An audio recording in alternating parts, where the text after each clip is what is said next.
Nothing's worse than a clunky program, where each activity feels disconnected from the one before it. But imagine this. Your participants frequently come up to you to comment that they can't believe how fast the time flew in your program because it felt like one continuous flowing journey. That's what seamless transitions create. And I'm going to share 2 secrets that make it happen for me. First, always look for the segue. That special something that connects the current activity to the next one.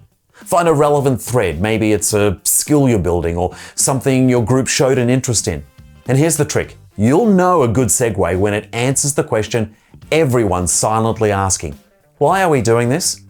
Second, meet your group where they're at. If they finish standing in a circle, transition to another circle activity. If your next activity needs groups of 4, invite groups of 2 pairs from the most recent activity to join together. Don't make your group work harder than is necessary to transition into the next activity. Now, these are small adjustments, but they'll make a massive difference to the flow of your program sequence. Want more secrets like this?